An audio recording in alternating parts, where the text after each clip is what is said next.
मेरे प्यारे छात्रों, सामाजिक शोध का अर्थ एवं प्रकृति विषय के ऊपर पिछले दिन चर्चा हुई। उसी कक्षा को आगे बढ़ाते हुए सामाजिक अनुसंधान की प्रकृति के ऊपर आज हम चर्चा करेंगे। सामाजिक अनुसंधान में सामाजिक तथ्यों से संबद्ध प्रश्नों या समस्याओं का वैज्ञानिक विधि द्वारा विश्वसनीय हल प्राप्त किया जाता है। इस दृष्टि से सामाजिक अनुसंधान की प्रकृति वैज्ञानिक है। इसके द्वारा वैज्ञानिक विधि के माध्यम से सामाजिक जीवन का अध्ययन, विश्लेषण एवं प्रत्यक्षीकरण किया जाता है। इसकी प्रकृति यह भी स्पष्ट करती है कि यह केवल नवीन तथ्यों की खोज तक ही अपने को सीमित नहीं रखता, बल्कि पुराने तथ्यों एवं घटनाओं के संबंध में भी ज्ञान प्राप्त करने के लिए सामाजिक अनुसंधान किया जाता है। सामाजिक अनुसंधान की प्रकृति निम्नांकित तथ्यों द्वारा स्पष्ट की जा सकती है। नंबर 1, सामाजिक संबंधों, घटनाओं, तथ्यों व प्रक्रियाओं की व्याख्या करना। नंबर 2, सामाजिक संबंधों के बारे में नवीन तथ्यों की खोज करना। नंबर 3, सामाजिक समस्याओं की प्रकृति एवं कारणों का अध्ययन करना। नंबर 4, वैज्ञानिक पद्धति का प्रयोग। नंबर 5, प्राचीन तथ्यों का पुनर्परीक्षण व सुधार करना। नंबर 6, सांख्यिकी विश्लेषण का प्रयोग। नंबर 7, तथ्यों व प्रमाणों का विश्लेषण और विवेचन।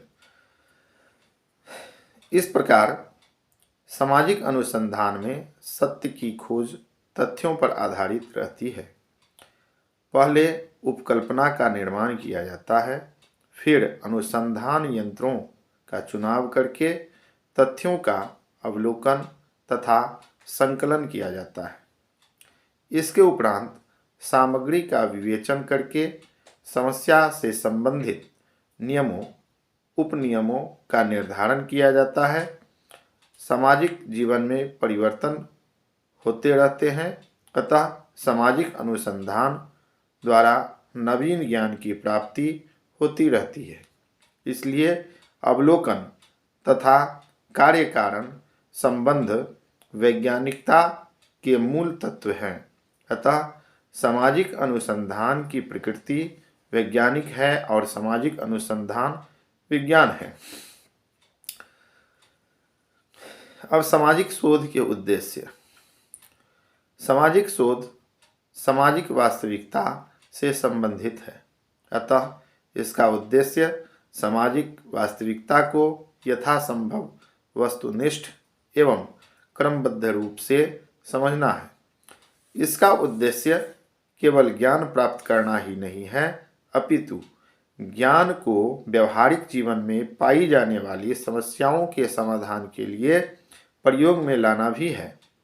वस्तुतः किसी भी अनुसंधान का मौलिक उद्देश्य ज्ञान की वृद्धि है। इस उद्देश्य को 2 वर्गों में बांट सकते हैं। पहला, शैक्षणिक या सैद्धांतिक उद्देश्य।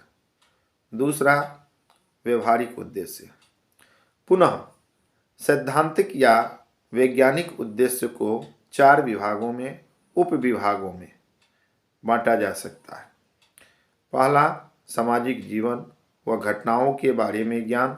दूसरा, सामाजिक घटनाओं में पाए जाने वाले प्रकार्यात्मक संबंधों का ज्ञान। तीसरा, सामाजिक घटनाओं में अंतर्निहित स्वाभाविक नियमों को ढूंढ निकालना।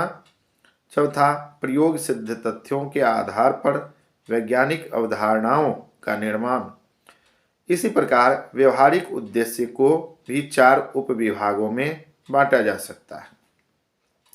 पहला, सामाजिक समस्याओं को सुलझाने में सहायता प्रदान करना। दूसरा, सामाजिक नियंत्रण में सहायता। तीसरा, सामाजिक योजनाओं को बनाने में सहायक। चौथा, सामाजिक संघर्षों की स्थिति दूर करने में सहायक। प्यारे छात्रों, आज की कक्षा में जो भी चर्चा हुई है उसको ध्यानपूर्वक सुने और समझने का प्रयास करें और अपने बौद्धिक चेतना का विकास करें। इसी के साथ हम अपनी वाणी को विराम देते हैं। धन्यवाद।